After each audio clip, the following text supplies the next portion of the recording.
আসসালামু আলাইকুম ওয়া রাহমাতুল্লাহি ওয়া বারাকাতুহু। কাছে কিংবা দূরে দেশে বা প্রবাসে যারা এই মুহূর্তে আমাদের ভিডিওটি দেখতেছেন সবার প্রতি আন্তরিক মোবারকবাদ ও সালাম।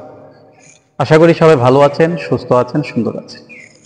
আজকের যেই ইউটিউব থাম্বনেইল দেখে আপনারা বুঝতে পেরেছেন আপনাদের সম্মুখে কোন মাসআলাটি নিয়ে আমরা আলোচনা করব। আজকের বিষয় হলো যে আমাদের বাংলাদেশের মধ্যে যে অবস্থা হয়েছে, যে পরক্রিয়া যেই হারে বাড়তেছে অথবা অবৈধ মিলন যেভাবে আমাদের সমাজে বাড়তেছে, এগুলির কারণে আমাদের নাক কাটা যায়, আমাদের ইজ্জত, আমাদের সম্ভ্রম হানি হয়। এজন্য আমি আজকে যে বিষয়টি নিয়ে আলোচনা করব সেটি হলো গর্ভে থাকা অবস্থায় মা যখন একটি সন্তানকে গর্ভে রাখে তখন কি সেই সন্তানকে নষ্ট করতে পারবে কিনা এই সম্পর্কে আলোচনা করার চেষ্টা করব। আর যদিও করতে পারে তখন কখন করতে পারবে। আসলে বিষয়টি হলো যে একটি হালাল এবং হারাম। হালালভাবে যদি আপনার সন্তান পেটে আসে অথবা গর্ভে আসে, যদি স্বামী স্ত্রীর মিলনের মাধ্যমে হয়ে থাকে, তাহলে এমন যদি মা যদি এমন দুর্বল হয়ে থাকে, দুবলা হয়ে থাকে বা এরকম হালকা জীর্ণ শীর্ণ হয়ে থাকে যে সন্তান প্রসব করতে গিয়ে মার অ্যাক্সিডেন্ট হওয়ার সম্ভাবনা আছে অথবা মার প্রাণনাশ হওয়ার সম্ভাবনা আছে, এমত অবস্থায় শরীয়ত মাকে রুখসত দেয়।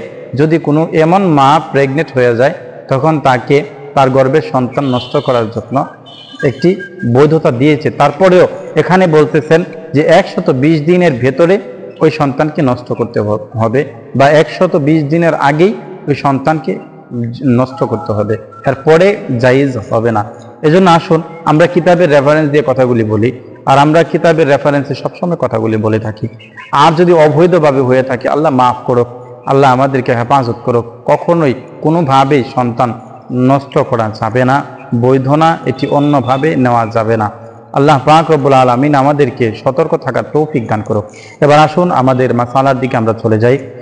ফতোয়ায়ে শামি 9 নম্বর খণ্ড 516 নম্বর পৃষ্ঠার মধ্যে আজকের মাসালাটি আসছে এবং কিতাবুন নওয়াজিল 21 নম্বর খণ্ড 673 নম্বর পৃষ্ঠার মধ্যে আজকের মাসালাটি আসছে।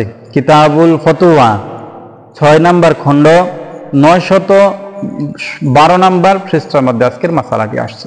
এতএব আমরা মাসালাটি বুঝতে পারলাম যে মাসালাটি হলো যে গর্ভে সন্তান নষ্ট করা যাবে কি যাবে না। বলে যে গর্ভের সন্তান নষ্ট করা হারাম সব দিক থেকে, তবে শরীয়ত একটু বৈধতা দিয়েছেন। কিভাবে?